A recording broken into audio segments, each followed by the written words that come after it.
We are Canadian!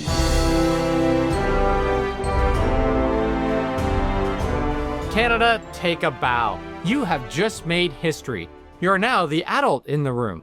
The world is watching, and Europe and Asia will look to Canada to lead and trade. Seriously, 4 terms for the Liberals. 4, Dave. That never happens in Canada. It's actually only happened twice in our entire history. Back when people were riding horses to the polls. And let's be honest, this comeback, it's wild.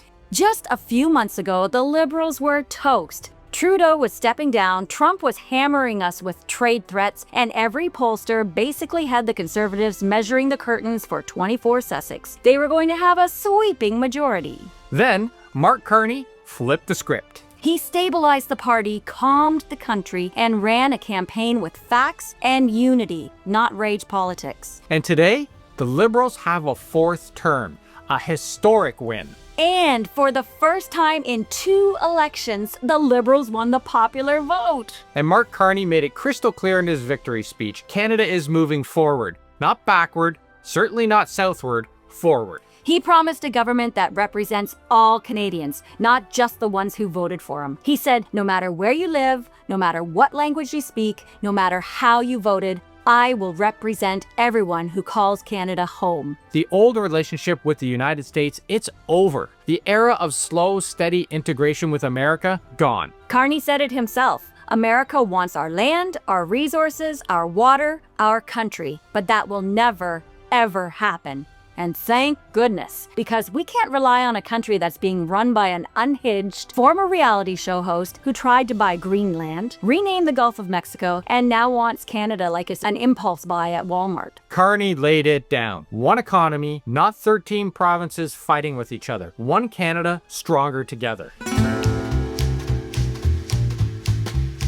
Now let's give a huge shout out to the real MVPs of this election, Quebec. Quebec, thank you. You didn't just show up. You showed all of us how to show up. You voted Liberal in huge numbers, held the line, and basically saved the entire country from falling into mega light chaos. Seriously, Quebec understood the assignment better than anyone. Unity, pride, future thinking, checked every box. And for anyone thinking you can push Quebec around, just a reminder, they helped burn down the White House in 1814. Don't mess with Quebec. They've been throwing hands since Napoleon was trending. Meanwhile, some parts of Ontario, yeah, I'm talking to you, Bowmanville, Oshawa, apparently you thought electing Jamil Javani, J.D. Vance's old roommate and Trump's Canadian apprentice, was a good idea. That went well. First speech as an MP, full mega rage rant, attacking Doug Ford, ranting about division. It sounded more like a Republican rally than anything Canadian. This is Canada, dude. We don't need another angry American-style grifter screaming about conspiracies.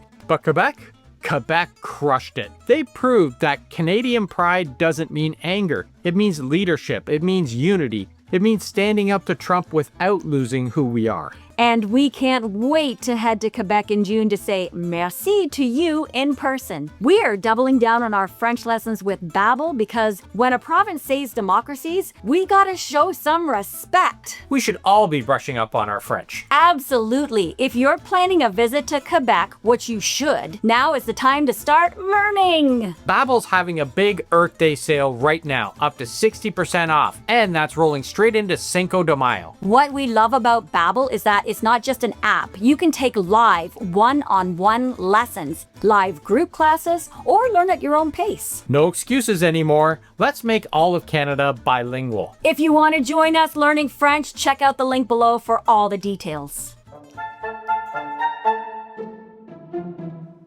Everyone said the Liberals were burnt toast, like scrape it into the garbage and cry into your Timmy's cup toast. But Canada said, nope, we're not buying into fear, rage, or divisive politics. We chose unity, we chose leadership, we chose a guy who actually ran economics, not Twitter polls. And today, it feels so good to wake up in a country that just defended its democracy and crushed division.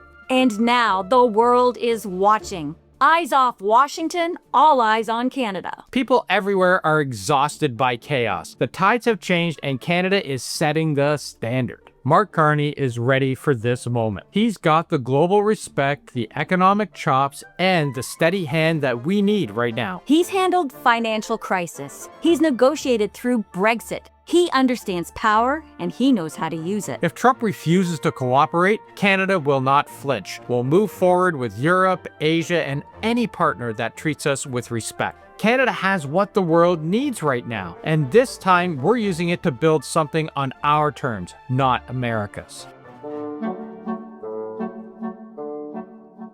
All right, let's talk about the biggest mic drop of the night. Pierre Poilievre, Mr. Everything is Broken, just lost his longtime seat in Carleton. After 24 years, 7 straight wins, gone. And not to some political lifer, to Bruce Fanjoy, a local from Manotick who built a carbon-neutral house, stepped back from business to volunteer in his community, and now your new MP, baby. And it's not like Carleton suddenly changed overnight either. It's still rural Ottawa, all the places Pierre was supposed to have locked down. This should have been a slam dunk for him. But you know what? His own neighbors looked at 24 years of anger politics and voted Liberal instead. And now the big question, what happens when you lose your own seat? Well, technically, Pierre Poilievre can still be the Conservative leader, but without a seat in the House of Commons, he has no voice in Parliament, no questions in question period, and no power on the floor. He becomes a ghost leader, shouting from the sidelines while the real work gets done without him. And if the past is any lesson,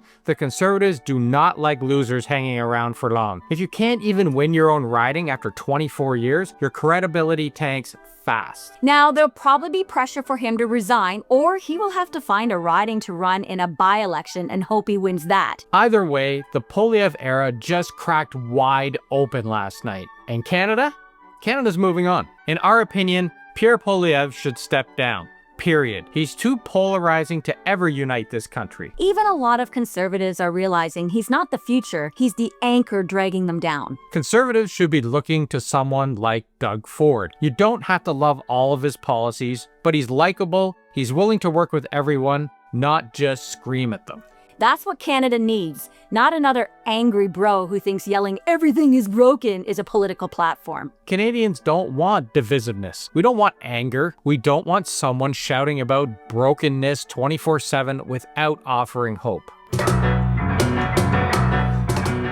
Guess who thought they could pick our prime minister? Oh yeah, Donald Trump, straight from the golden toilet at Mar-a-Lago, he decided to butt into our election again.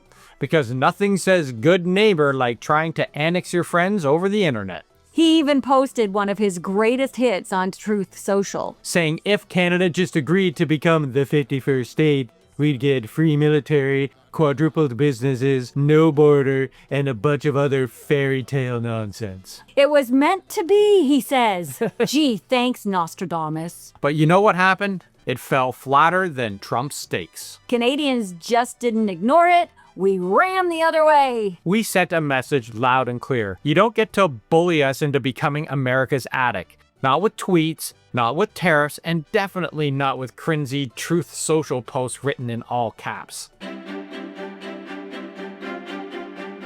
Now listen, we're not here to gloat. We know a lot of Conservatives out there believed in Pierre Poilievre. They worked hard, they campaigned hard, they were just as passionate as we were. And today, some people are hurting. We get it. But if this election has proved anything, it's that Canadians, no matter how divided we seem, still want the same basic things. Security, stability, a future for their kids, and a country they can be proud of. We're not enemies, we're neighbors, we're family. So yeah, today we celebrate, but tomorrow we get to work, holding our leaders accountable, working across differences, and building the future all Canadians deserve. Because Canada's strength isn't just in who wins an election, it's in how we stand together afterward. Today, Canada stood up. We chose unity over rage, hope over fear. We chose each other.